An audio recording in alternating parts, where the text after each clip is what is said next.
Storytime. Je vais vous raconter aujourd'hui l'histoire d'une personne, d'un homme que je connais et de qui j'ai beaucoup appris. Au regard de sa vie, il est dans la soixantaine. Je me rends compte que la fonction publique a tué ses rêves. Pourquoi je dis que la fonction publique a tué ses rêves? Et avec observation, je constate que ce même phénomène se replique dans la vie de plusieurs personnes, plusieurs jeunes, plusieurs hommes, plusieurs femmes en Afrique. Je vous dis tout dans cette vidéo. À tout de suite. Bonjour mes amis de YouTube, j'espère que vous allez bien.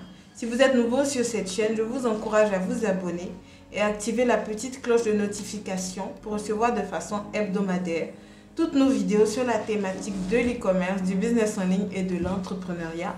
Vous pouvez aussi télécharger votre e-book si vous ne l'avez pas encore fait. 3 secrets de réussite d'un business en ligne et suivre votre formation gratuite 7 chiffres sur Facebook.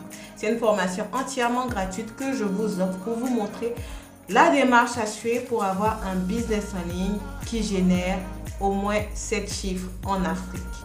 Je vous l'offre, c'est gratuit. L'histoire que je vais vous raconter aujourd'hui est une histoire vécue. C'est la vie de quelqu'un que je vais partager avec vous et ensemble nous allons tirer des leçons conséquentes. C'est l'histoire d'un homme, comme je le disais tantôt, avec qui j'ai échangé pendant plusieurs années et qui m'a fait vraiment comprendre et avoir la motivation nécessaire pour me lancer en business. C'est quelqu'un qui était très intelligent à l'école et qui a fait l'école dans les années, on va dire 60-70 par là, qui était très intelligent.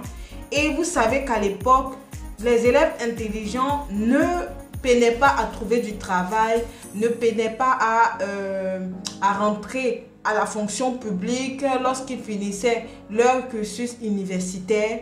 Ce qui fait que cet homme-là ne jurait que par la fonction publique.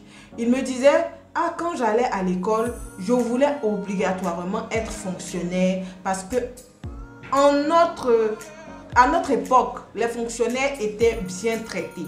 Et mes parents voulaient absolument que j'entre à la fonction publique. Je vais aujourd'hui parler aux parents qui me suivent. Vous qui obligez vos enfants à rentrer à la fonction publique coûte que coûte. Et je connais des parents comme ça, qui sont prêts même à prendre des prêts pour payer des concours, rien que pour voir leur enfant rentrer à la fonction publique. Écoutez bien cette histoire. Et ce monsieur-là disait que ses parents voulaient absolument qu'il rentre à la fonction publique. C'était la seule option pour lui. Pendant que lui, il avait d'autres ambitions, il était très intelligent, il avait beaucoup de possibilités qui s'offraient à lui. Il pouvait être ingénieur, il pouvait faire plein de choses. Mais il avait cette obsession, ses parents avaient cette obsession-là, de le mettre obligatoirement à la fonction publique. Lorsqu'il a fini ses études, il était tellement intelligent et vraiment doué en mathématiques qu'il a passé un concours pour être pilote, sans dire à ses parents, parce que bien entendu, ses parents n'allaient pas accepter. Il a passé un concours pour être pilote. Je vous dis les amis, il a eu le concours de pilote et dans son pays, ils étaient 2 à avoir le concours. C'était un concours international. Et la sélection se faisait par pays. Donc, ils étaient 2 à avoir ce concours-là dans son pays. Imaginez, il y a un concours national, vous passez le concours et il n'y a que vous faites partie des 2 personnes sélectionnées pour aller à l'étranger. Parce que c'était un concours de pilote pour être mécanicien d'avion. Il a eu le concours. Il s'est dit qu'il allait faire la surprise à ses parents. Quand il a eu le concours, il allait dire à ses parents, voilà, j'ai eu le concours, je vais être mécanicien d'avion, etc. Tenez-vous bien, ses parents lui ont dit, non, tu ne vas pas être mécanicien d'avion. Nous, on a prévu que tu rentres à la fonction publique de ton pays, c'est ce que tu vas faire. Et de toutes les façons, selon ce qu'il m'a expliqué, et je vous assure que c'est vrai, selon ce qu'il m'a expliqué, il dit que ses parents ont dit, tu prends même des risques, tout ça. Donc, ses parents ont refusé qu'il fasse son visa, qu'il est allé dire à ses parents et tout. Ils ont refusé, lui ont dit, c'est pas la peine de leur dire que tu vas faire ton visa. Dis-leur que tes parents ont refusé, tu vas travailler ici à la fonction publique. Donc, vous savez, avant, les enfants désobéissaient vraiment rarement à leurs parents. C'est pas comme dans notre époque. Hein. Donc, il a été obligé de dire, ah oui, j'ai eu le concours, mais vraiment, mes parents ne veulent pas. Donc, il a renoncé à cela. Il a renoncé. Quand il a renoncé, il était toujours rêveur. Il voulait vraiment faire quelque chose pour révolutionner. Il voulait avoir une vie qui choisirait. Il allait passer un concours d'ingénieur. Tout ça, ses parents, ils voulaient les mettre sur les faits accomplis. Peut-être que s'ils n'ont pas accepté qu'ils partent à l'étranger, ils vont accepter qu'il soit ingénieur. Il allait passer un concours d'ingénieur. Il a eu le concours d'ingénieur pour entrer à l'ENSTP à l'époque. L'ENSTP, c'était l'école des ingénieurs en Côte d'Ivoire. Aujourd'hui, c'est INPHP. Il a eu le concours. Et quand il a dû dire à ses parents, ils lui ont dit, de toute façon, les ingénieurs, est-ce que les ingénieurs sont bien payés dans les structures privées comme les fonctionnaires? Ce concours que tu as eu ne va te servir à rien, etc. Et lui ont mis beaucoup d'informations dans la tête. Ce qui fait qu'il m'a dit, quand il est parti à l'INSTP, ça fait qu'il n'étudiait pas. On lui a dit de toutes les façons, tu n'auras pas un bon statut comme un fonctionnaire. Tu n'auras pas, si tu es au privé, on peut te renvoyer du jour au lendemain. Tu dis que tu veux monter tes projets seul. Vous savez, le problème de la sécurité, le problème que les gens sont prêts à tout pour avoir un salaire, avoir une paye à la fin du mois, une paye qui les sécurise chaque fin du mois, peut causer beaucoup de problèmes, peut te faire perdre tes rêves. Le fait que tu sois attaché à cette sécurité-là, attaché à la sécurité de fin du mois, vouloir rentrer à la fonction publique coûte que coûte, peut te faire perdre tes rêves. Il est parti à l'NSTP. Il était bon. Après, il s'est dit qu'il a fait le mauvais choix parce que ses parents et son entourage le décourageaient et tout. Il a renoncé encore à l'école d'ingénieur. Il s'est retrouvé à aller dans une autre école pour devenir professeur, pour entrer à la fonction publique. Passer un concours pour entrer à la fonction publique. Il a passé le concours pour entrer à la fonction publique. Le concours a marché, il est rentré à la fonction publique. Ses parents étaient contents, etc.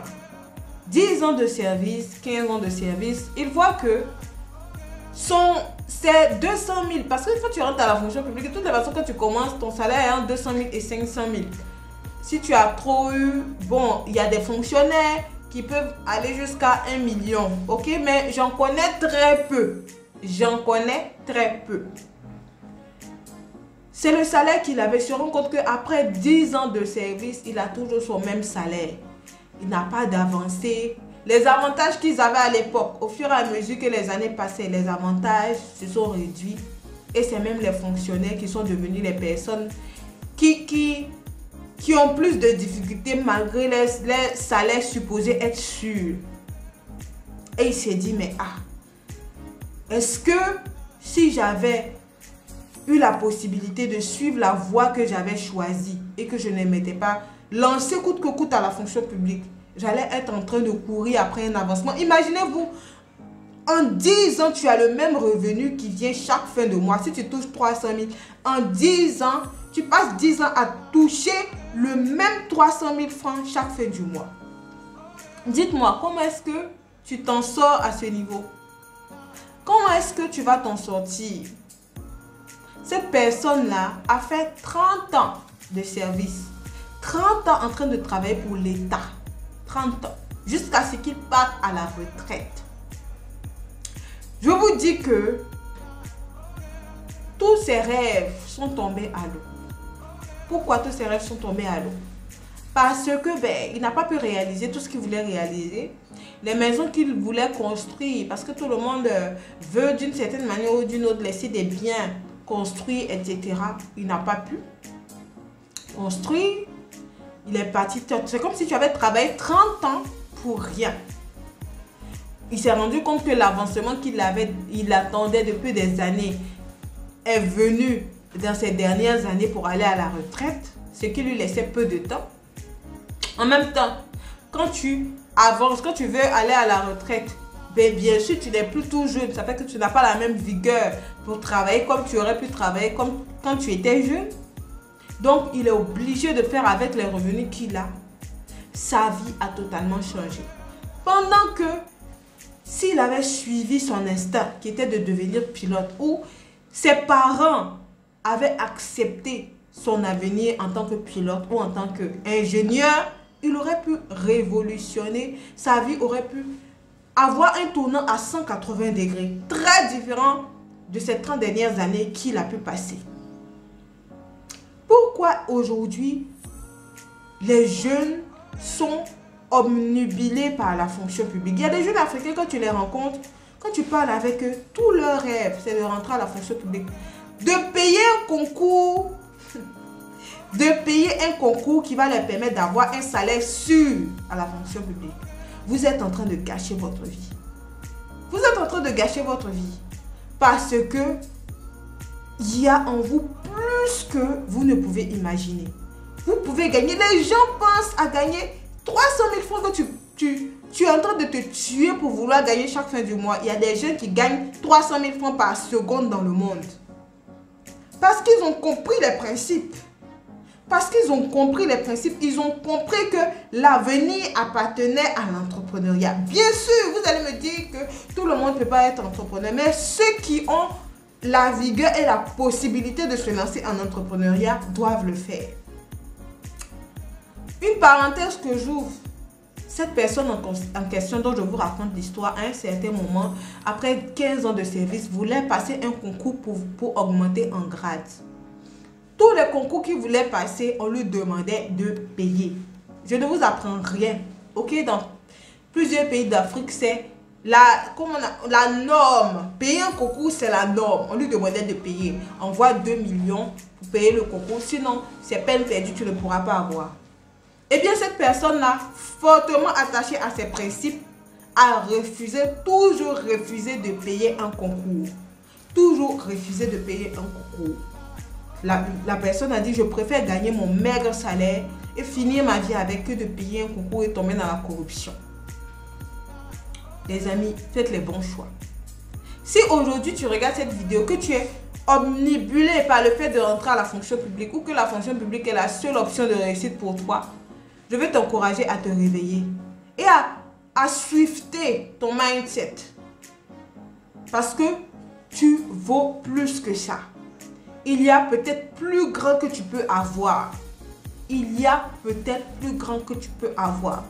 Pourquoi est-ce que les gens dans les autres pays arrivent à développer leur continent? Parce que les gens sont orientés révolution. Ils veulent créer des choses. Les ingénieurs qui sortent veulent créer des choses révolutionnaires. Les Mark Zuckerberg, etc. Ils étaient dans des écoles d'ingénieurs. Et ils ont utilisé leur cerveau pour révolutionner le monde. Pourquoi est-ce que les jeunes africains n'ont pas cette même ambition-là? Vous allez me dire que oui, mais Tatiana, les gouvernements ne nous encouragent pas dans ce sens. Vous pensez que toutes les nations, tous les gouvernements que vous voyez dans toutes les nations ont toujours été aussi accompagnateurs des entrepreneurs ou des gens innovateurs? Non. Il y a des époques où les gouvernements n'avaient pas trop cette politique-là pour les entreprises. Mais ça n'a pas empêché les personnes qui ont des visions, les self-made, des personnes qui voulaient à tout prix réussir, qui voulaient avec un produit, qui se sont dit, moi je vais lancer un produit sur le marché. Désolé, c'est le ciseau que j'ai ici. Je vais lancer un produit sur le marché et ce produit-là, il va être dans toutes les maisons de la terre. Ils avaient la vision. Il y a eu des personnes comme ça qui se sont lancées et qui ont parti de grandes entreprises. Après, les mesures ont suivi. Qu'est-ce qui t'empêche aujourd'hui, même si tu es en emploi, tu travailles, de démarrer ton entreprise à côté, de monter ton business à côté, de faire quelque chose? Qu'est-ce qui t'empêche? Qu'est-ce qui t'empêche de le faire? On va dire même que tu ne veux pas trop t'embêter et que tu as une compétence que tu peux vendre. Qu'est-ce qui t'empêche de démarrer ton business en ligne bien structuré en vendant tes compétences en ligne? C'est aussi une entreprise, c'est l'avenir. Il y a plusieurs personnes aux États-Unis qui sont devenues millionnaires en vendant des formations en ligne, en vendant des cours en ligne. Ce n'est pas Tatiana seulement qui sera sur le marché de l'e-commerce. Plusieurs personnes peuvent être sur le marché de l'e-commerce, de la formation en ligne en e-commerce. Plusieurs personnes peuvent être sur le marché de la formation en ligne en mathématiques. Pourquoi pas? En anglais. Mais ne vous cantonnez pas. Arrêtez de vous limiter, de vous mettre dans une cage. On est en 2020. Et aujourd'hui, le coronavirus est venu nous montrer la défaillance de notre système traditionnel. La défaillance de plusieurs systèmes traditionnels. Très peu sont les entrepreneurs aujourd'hui qui arrivent à faire tourner les entreprises. Et la plupart, ce sont des entrepreneurs qui ont su digitaliser. Ce qui veut dire que c'est incontournable. C'est incontournable. On voit que l'avenir, c'est Internet. L'avenir, c'est Internet. Quelque chose que tu fais, tu dois avoir quelque chose à proposer sur Internet. Que ce soit un produit, que ce soit un service, tu dois avoir quelque chose à proposer sur Internet. Voilà les possibilités qui s'offrent à vous. Maintenant, est-ce que vous voulez finir comme l'homme dont j'ai raconté l'histoire, en remettant à demain, qui n'avait aucune notion de ce qui est entrepreneuriat, aucune notion de ce qui est monter un business, qui n'avait pas l'éducation financière, qui ne savait pas ce que ça s'appelle créer des revenus passifs. Les revenus passifs, c'est gagner de l'argent même quand tu ne travailles pas. Et aujourd'hui, c'est Internet qui peut te permettre de faire ça, ni plus ni moins. On a la chance, les gens de notre génération, à être à l'ère du digital. Qu'est-ce que vous faites pour profiter de cette mouvance-là? Ok? Sur cette chaîne, je vous donne exprès plusieurs idées de business que vous pouvez lancer. Même que vous pouvez lancer sans grand moyen. Mais vous gagnez beaucoup à investir. Vous gagnez beaucoup à investir. Parce que plus vous remettez, les années passent. En même temps, du moment où il y a Internet, vous pouvez toujours travailler. Du moment où il y a Internet, vous pouvez toujours travailler, vous pouvez toujours faire quelque chose. Vous pouvez toujours faire quelque chose. Donc, tergiverser et remettre à demain, etc. C'est comme si vous étiez complice du sous-développement en Afrique. Moi, c'est comme ça que je vois les choses. Lorsque je me mets dans une position je vais m'occuper seulement de mon business, je n'ai pas d'intérêt à vouloir à ce que tout le monde pense comme moi, tout le monde se pense en business. Quelque part, je me dis que je me tiens coupable du sous-développement en Afrique. Parce que si on veut que l'Afrique soit développée, c'est ensemble. Et toi qui me regardes, si tu penses encore à bon, moi j'ai eu assez d'argent pour manger, pour que ma famille mange, on est content, j'ai ma petite maison, ça suffit. Tu es complice du sous-développement en Afrique. Je suis désolée, mais je dois te le dire. Tu es complice parce qu'il faut plus. On a besoin de plus. Notre continent doit s'autosuffire économiquement. Tant qu'on n'est pas encore arrivé, tant qu'on doit travailler, tant qu'on doit se mettre au travail. Donc les amis, aujourd'hui je veux que vous compreniez les choses. Parce que cet homme-là dont je vous ai raconté l'histoire, quand il me disait, voilà moi ma vie, peut-être que j'aurais eu un meilleur avenir ou de meilleures possibilités si j'avais fait d'autres choix de vie. Mais je n'ai pas eu cette information-là. Donc je veux que toi tu aies la possibilité de réaliser tes rêves. Cette personne m'a dit ça. Je veux que toi tu aies la possibilité de réaliser tes rêves. Donc poursuis tes rêves.